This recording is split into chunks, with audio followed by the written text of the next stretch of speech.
semuanya, welcome to Anggi TV, tempat kita santai sambil membahas tentang investasi. Di video kali ini spesial pakai telur. Oh enggak ya. Jadi di video kali ini aku mau bahas tentang Warren Buffett, yaitu 5 hal pelajaran unik ya tentang Warren Buffett yang aku pelajarin setelah sekian lama. Ya tahu kan, aku sering ngepoin orang, ngepoin sesuatu di dunia online. Jadi hasil perkepoanku ini mau aku sharing di video ini. Ayo langsung kita mulai aja. Yang pertama itu adalah ternyata Warren Buffett itu mulai investasi umur 11 tahun. Aku rasa kalau kamu udah sering kayak yang berpetualang di dunia saham udah tahu lah ya tentang fakta ini. Tapi menurut aku ada 2 hal yang menarik dari fakta bahwa Warren Buffett mulai berinvestasi mulai umur 11 tahun. Yang pertama itu adalah tentunya ternyata mulai investasi itu bisa dimulai sejak dini gitu kan. Jadi Buffett yang sekarang hebat itu menurut saya adalah hasil dari beliau ini, si Warren Buffett ini berdedikasi belajar tentang investasi bahkan dari umur dia 11 tahun. Pernah nggak kamu mikir kenapa anak umur 11 tahun kayak Warren Buffett bukan main baseball karena dia di Amerika atau main basket atau apalah, tapi malah belajar investasi saham. Nah, satu hal yang perlu kamu tahu itu adalah itu karena pengaruh orang tuanya. Jadi bapaknya Buffett itu kerja di brokerage juga lah, di pialang saham seperti itu. Jadi si Buffett ini sering kalau siang biasa kan anak-anak main ke kantor ayahnya. Itu kenapa dia familiar dengan saham dari usia yang amat sangat dini. Nah, kalau kita bisa ngambil pelajaran dari sini tentunya ya karena sekarang jelas-jelas kalau kamu nonton video ini sangat mungkin kamu tidak berumur 11 tahun. Jadi kalau bicara kayak memulai investasi sejak dini, kayaknya kita sudah ketinggalan kereta gitu kan. Tapi kalau kita lihat fakta ini dari perspektif yang lain, misalnya karena pengaruh orang tuanya, yaitu ayahnya, maka Warren Buffett familiar dengan investasi dari kecil.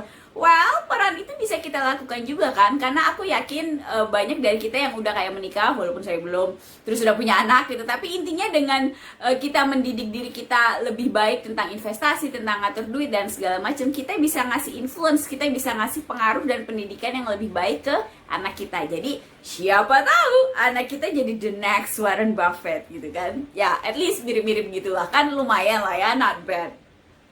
Fakta unik kedua tentang Warren Buffett itu adalah ternyata 80% dari hartanya beliau yang billion dolar itu didapat setelah umurnya 50 tahun.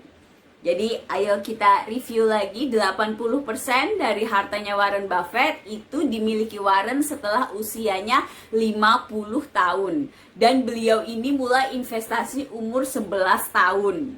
Dapat perspektifnya, jadi dia butuh kayak 40 tahun untuk bisa mengakumulasi hartanya itu menjadi billion dollar yang sekarang. Jadi kita nggak bisa ya kalau sekarang kamu nonton video ini mungkin umur kamu kayak 20, 30 terus kamu berharap nanti umur 40 aku punya billion dollar gitu ya. Kayaknya sih berat gitu ya. Jadi maksudnya gini, investasi itu butuh waktu guys. Jadi butuh waktu untuk belajarnya untuk sampai bisa itu membuahkan hasil. Kenapa kamu nggak bisa cuma ngeliat kayak shiny object syndrome gitu ya, cuma ngeliat Buffett yang keren sekarang kaya dan segala macam, karena sebenarnya itu hasil dari perjuangan beliau lah ibaratnya selama 40 tahun mendalami dunia investasi. Tentunya kita juga harus ingat bahwa kita hidup di zaman yang amat sangat berbeda tentang dengan Warren Buffett pada saat dia memulai. Sekarang kan umur beliau sekitar 80 something gitulah ya.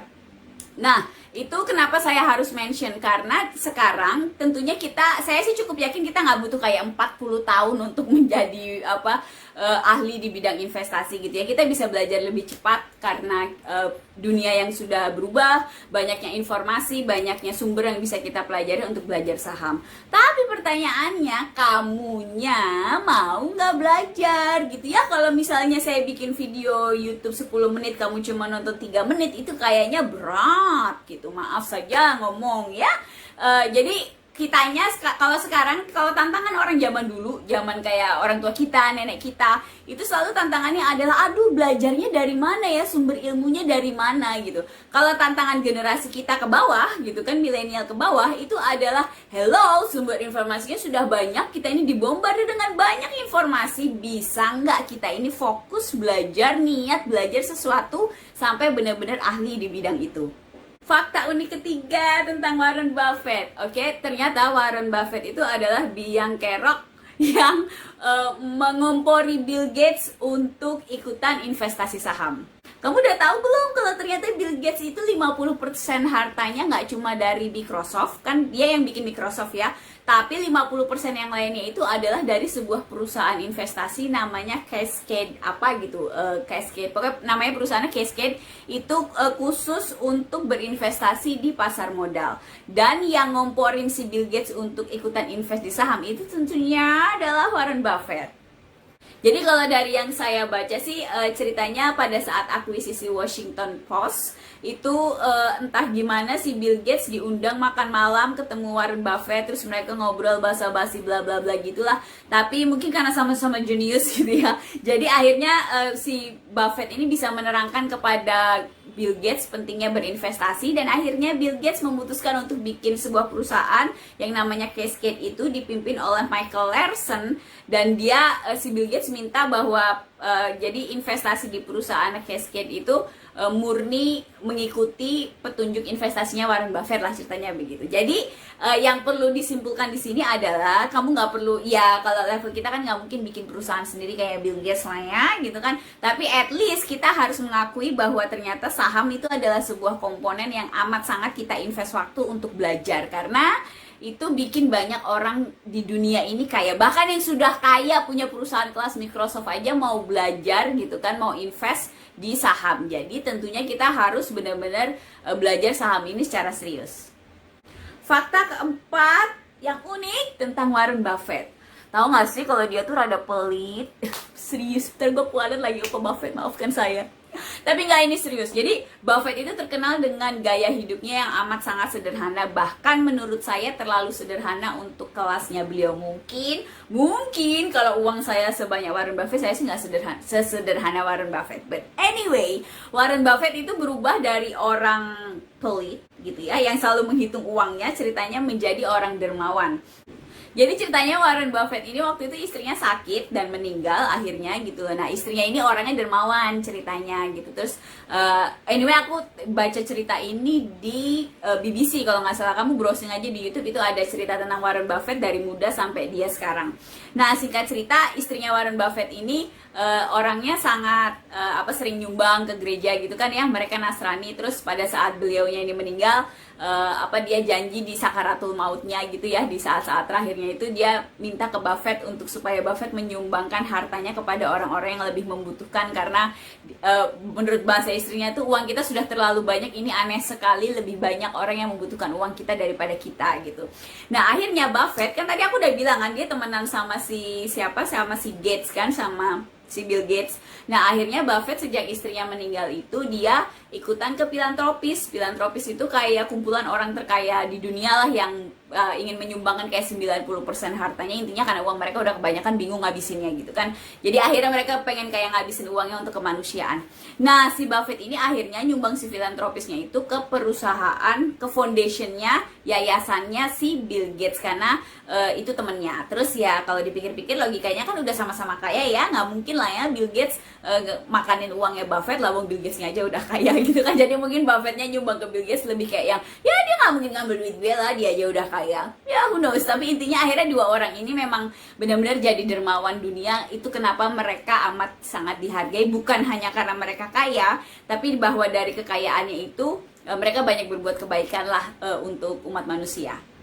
Jadi pelajarannya buat kita apa dong? Ya pelajarannya jangan lupa ngamal lah. Kita kan nggak perlu nunggu sampai sekaya Warren Buffett terus baru ngamal gitu ya. Kalau kita nggak nyampe sekaya Warren Buffett, masa terus nggak pernah ngamal gitu kan? Ya sayang banget hidup gitu ya. Jadi kalau saya sih berprinsip ya belajar dari ceritanya Warren Buffett ini. Saya pikir saya nggak harus nunggu sampai saya sekaya Buffett atau orang yang saya cintai meninggal baru saya menjadi dermawan gitu ya.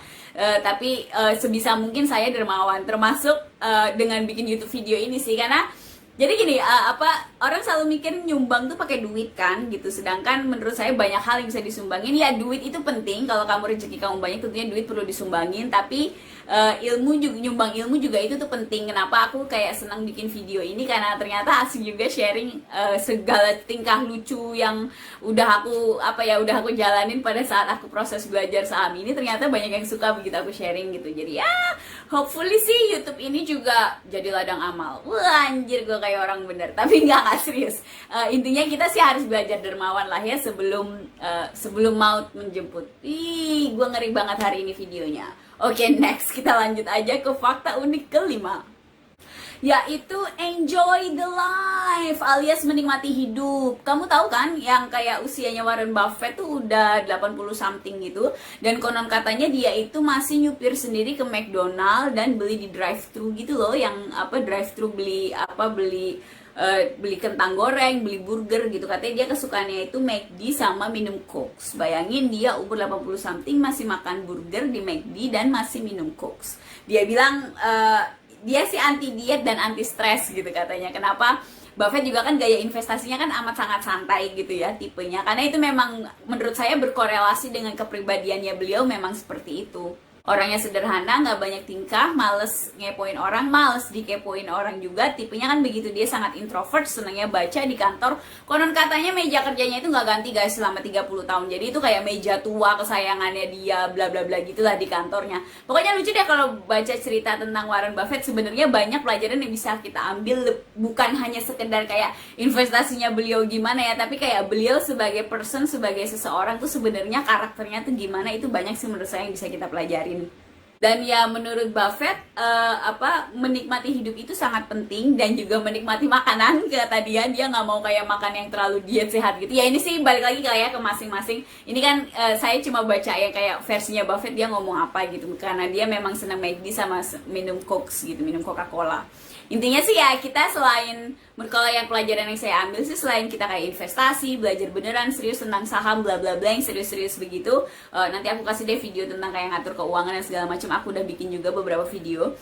Selain kita belajar yang serius-serius itu ya, intinya jangan lupa menikmati hidup sih kalau kata saya. Dengan apapun bentuk dan kemampuan yang bisa kita kita habiskan untuk membuat diri kita bahagia, kenapa enggak? Kalau kita nggak sibuk bahagiain diri kita sendiri, siapa dong? Iya kan? Jadi ya don't forget to have fun gitu kan. Jangan lupa untuk bersenang-senang sambil kamu belajar investasi. Nah, dari 5 pelajaran ini kamu pernah dengar yang mana? Atau menurut kamu mana yang paling unik? Share di bawah biar aku tahu. Jangan lupa like, subscribe, dan follow Instagram aku juga biar aku ngetop gitu kan. Terus ya, I'll see you in the next video. Oke? Ciao.